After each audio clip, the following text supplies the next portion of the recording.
Okay, so good morning. This is your Kote Calderon Zabalino signing on. Alright, so ito meron naman tayo dito yung Epson L3210. Then ito yung output niya. Ayan. So yung may-ari parang si Popo at si Ma'am Del Monte. So ito galing na to sa dati pa sa ibang repair shop. So gumastos ng 1,450. I don't know. Alright. So yung problem ngayon, wala siyang block, then broken. So broken din walang yellow. So ano ba yung pinakauna natin gagawin kapag ganito? Turn off.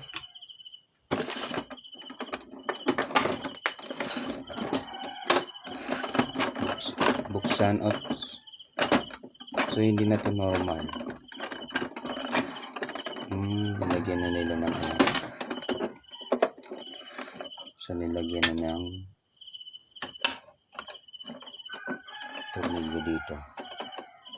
So kapag mga ganitong 3210, dapat wala siyang tornilyo dito. Yun.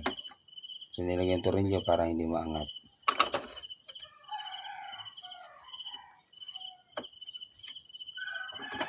Then dito, tanggalin natin. Ayan. So natatanggal naman yan guys. So in this case, gawin natin, kuha tayo ng screw. I-ano lang natin dito. Ayan. Ayan, ganyan lang natin. Para sa kabuelo tayo. So yung gagawin natin, check muna natin yung kanyang check muna natin yung ink damper ng black, ng yellow, ng cyan at ng magenta. Okay? So nakalock yan dito. Ayan, may lock siya. Ayan, yan, lock yan. So gagawin mo lang, ito, ikutin mo lang siya para ma-unlock siya. Ayan, na-unlock na. So pwede mo na siyang hugutin. So yun yung una natin gagawin. Ano po? Ito yung po ulit-ulit na ginagawa ko sa mga mga ganitong mga case. Una ko munang tinitingnan yung damper.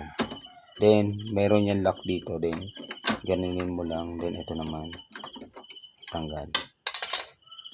Then, tanggalin natin yung cover na plastic sa hose. Then, yan. Tanggalin na hose. Check natin lahat. Alright.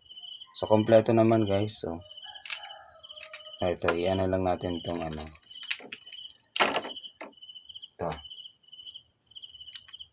Lagyan lang natin. Yun. So ito 10 ml na syringe. So tinanggal ko lang yung dulo niya para lumabas yung pinakang nozzle. So napakadami ko natin itong yung video. So ganyan din. Kompletuhin lang natin. Yan.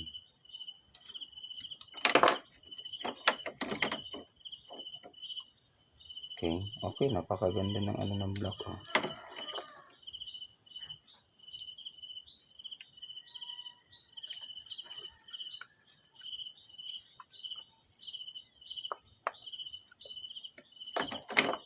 Actually, okay pa naman yung yung continuity nung yung cycle nito dito. So okay naman.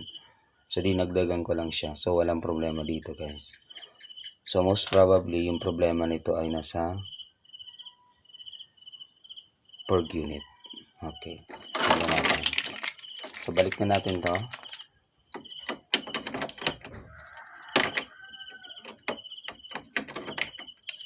So we cannot automatically declare na sira yung printhead niya, or papalitan yung printhead.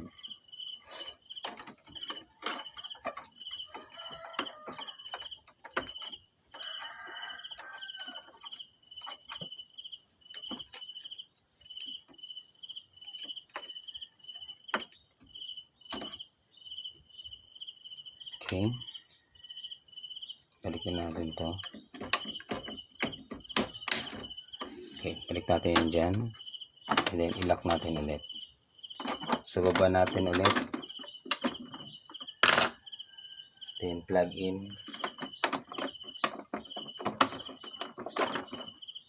Power on. So, power on natin para bumalik sa pinakang original position yung ating itong head or print head. So, yan. Nasa original position na siya. Then, turn off.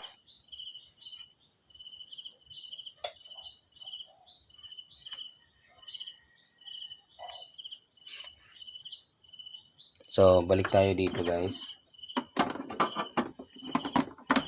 Then, dito, kunin natin yung hose. Nandito, yung hose. So, ito yung hose papunta dun sa, ano natin, waste ink tank. Yan.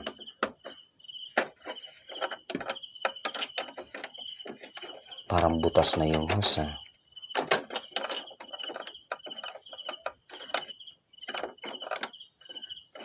Okay. Sunod.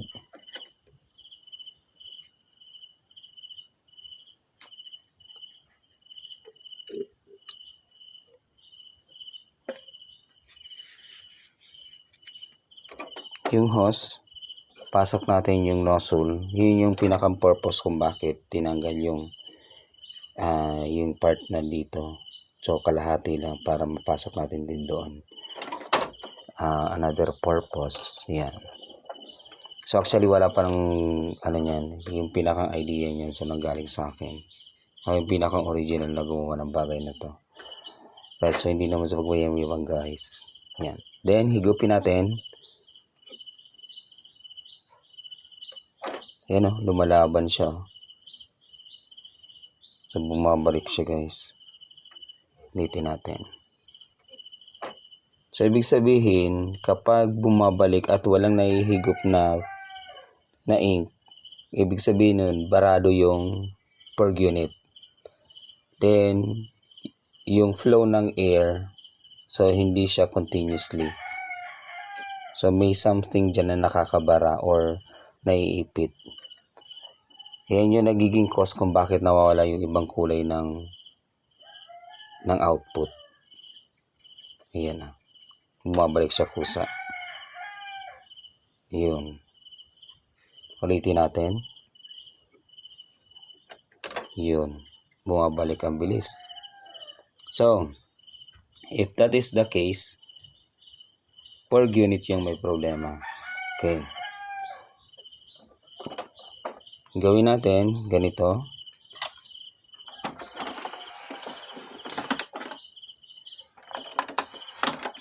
So, let's pay attention to this.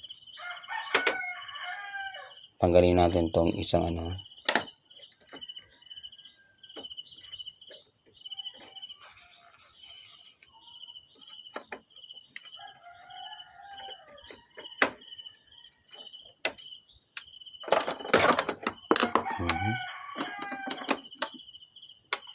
Tanggalin natin to.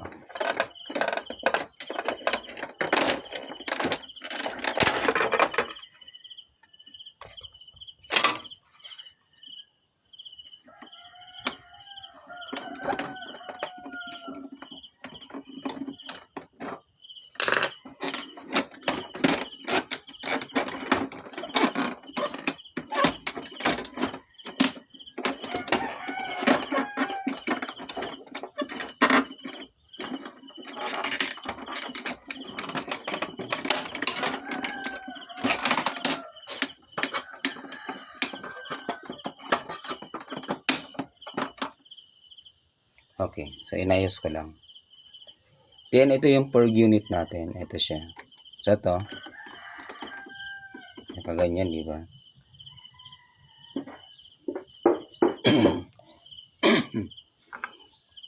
So, luwagan muna natin to. Yan, may dalawang tornilyo yan. Luwagan natin.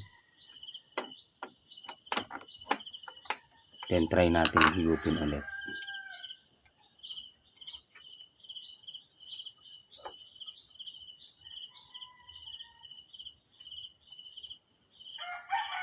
So yan, lumalaban pa din siya. Bumabalik pa din. Okay. Tanggalin natin yung head. Ito. Yan. Try ulit natin. So wala na yung head ha. Okay.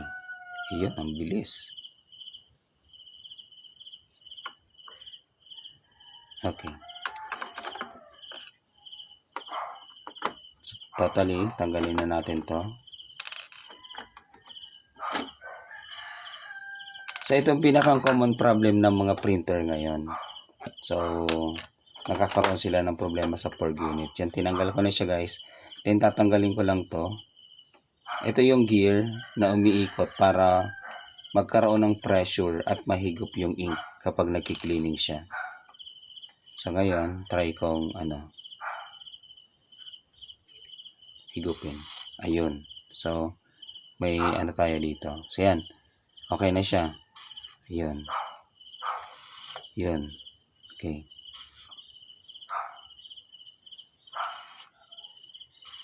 So, something na naiipit siya dito. Kasi, ito kasi, nakaano yan dyan. Halos dito, napakaliit na ng butas niyan. So, yung airflow niyan, talagang, so, napakaano lang. Hugutin natin ng konti. Yan. Try natin ulit. Yan.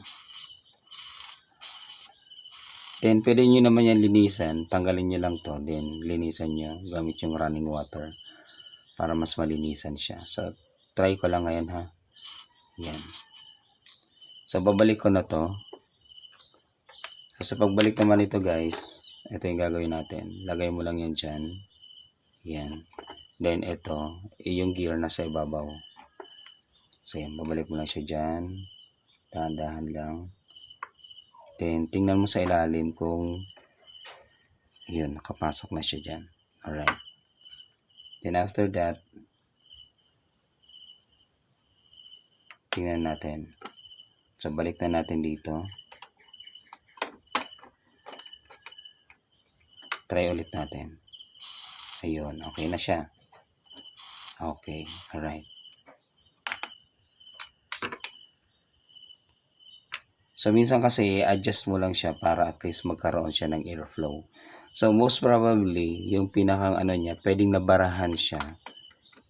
Pero may, siguro, parang may something na naligas na ink, ganun. So, ito yung una muna ninyong gagawin. So, do not declare na may problema yung ating print head. Kung bakit walang output. So, yung, sa air yan, ang problema niyan. Most probably air. Yan. Try natin. Ayun. O, diba? Hindi na siya lumalaban. Okay. Try natin ibalik yung head. Okay. Higop tayo.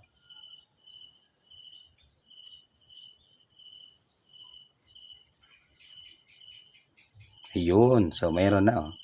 So, mayroon na siya nahihigop, guys.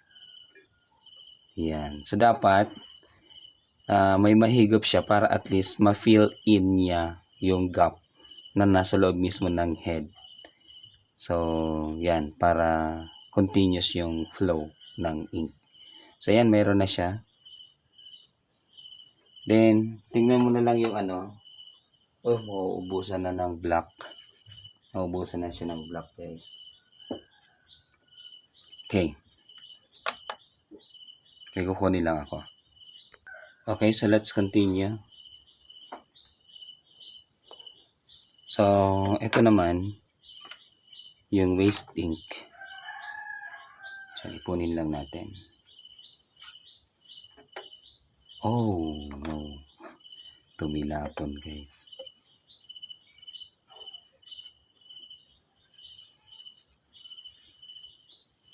Then, magpapalit na daw ng waste ink pad. So, yan, punong-puno na talaga. So, yung sabi ni ma'am. Kasi ito, overflowing na siya. Tingnan natin. Okay. So, ito, yan, malinis naman yan. That is combination of all colors. And then, totally, yung pinakang output niyan is black. Pwede pa yung gamitin, lalo na kung genuine yung mga ano. So pwede yung gamitin sa block.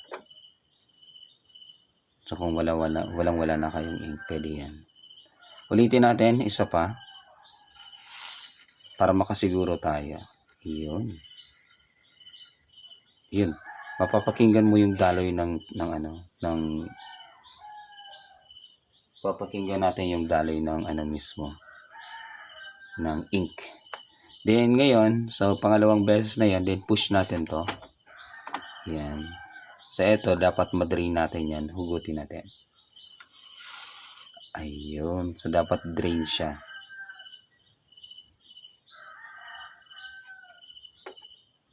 Then pwede yan linisan gamit yung running water. So marami na akong video niyan. Kung interesado kayo, scan nyo na lang yung hanapin nyo na lang yung video. Napakadami na yan eh. So paulit-ulit lang kasi ito yung pinaka main problem talaga. Yung airflow, yun yung pinaka main problem. So possible na may naipit lang yan dyan or something lang. You need something to do some adjustment.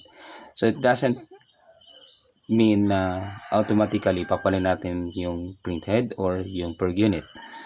So wag kayong kukuha ng ibang per unit na galing sa ibang unit na hindi naman kapareho. So nagkakaproblema yan eh. Sa una okay, then later on so nagkakaproblema din. Dito yung nagkakaproblema. So hindi nagiging fitted yung head dito na. Then kahit pa yung airflow niya okay, pero nagkakaroon ng gap, so hindi siya nahihigop talaga. So ganun, nangyayari din yun, iba't ibang certain cases yun. Na-experience ko na yun, lagi ko na yun na-experience yun. Kapag galing na sa ibang repair shop yung mga printer, then napapalitan ng ibang per unit na hindi na naman kapareho sa although parang pareho sila, pero since sa model nagkaiba, so siguro para-pareho din naman. I don't know kung ano nangyayari. So ganun lang. And ito is 60, ko na to, ibalik ko na to guys dito. Yan. Then hoping na okay na siya. Then ito, para hindi tayo magka-problema, hindi ko na siya papadaanin doon. Kasi naiipit yan, lumiliit pa yung airflow niyan. So dito ko na lang siya lalagay yan. Then temporarily, so balik ko muna to kasi magpa-power on tayo. Then lagyan muna natin ng block kasi mauubos na yung block. Isa din sa common problem ng isang printer, kapag nauubos na siya ng ink, so dapat yung ink, titingnan natin yung level. Then kung nasa kalahati na or paubos na, lagyan na. Huwag na mahayaan na ma-drain pa. Doon yung nakakaproblema. Yun yung nagiging problema o nakakaproblema dito sa flow ng airflow sa per unit. Okay. Okay na yan.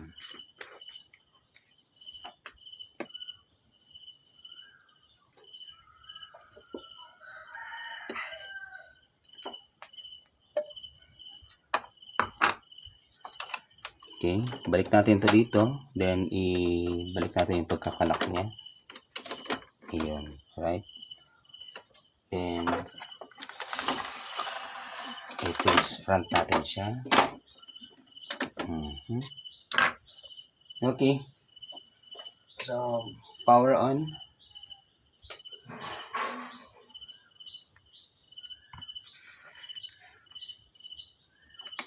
Power on.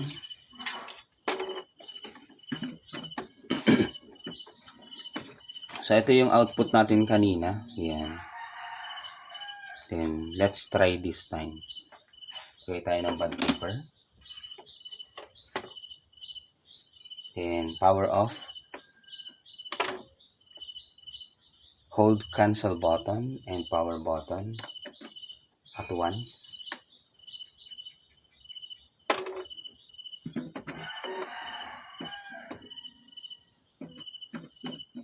Okay, unhold. So mga 5 seconds lang ang pag-hold. hanggang mag-power on. Then, mag-create na siya ng output. So, let's see. So, yun. Meron na siya, guys. Alright. Ayun. Ito na. So, kompleto na yung may broken line lang siya dito sa block. So, madadala na yan sa head cleaning. So, ito, kompleto na siya. Then, may broken lines lang. So, try tayo mag-head clean. Long press cancel button. Hanggang sa mag-perform siya ng head clean. So, napakaganda na ng output niya. So, yun nga guys, hindi tayo pwede mag-declare ng print head agad. Unless otherwise, hindi natin check yung mga bagay na yun. So, check nyo muna yung airflow ng per unit. Then, yung kanyang ink damper, baka wala na ding ink. So, check nyo din yan. Then, saka natin sabihin. So, may mga talaga na nasira na din talaga yung kanyang print head. Ibig sabihin na barado na yun. Then, sometimes dadala yun ng cleaning solution. Pero, most of them, hindi na. Lalo na kung totally barado na siya. So, may mga video din ako niyan. Panoorin nyo na lang. Alright, so sana nakatulong sa inyo ang video na to. At sana patuloy na inyo akong subaybayan. Tulungan at please share this video to other people na may ganitong problema. Para at least matulungan nyo ako. Then, matutulungan ko din kayo. Yan, so hanggang dito na lang guys. Thank you so much and good morning. Peace out guys.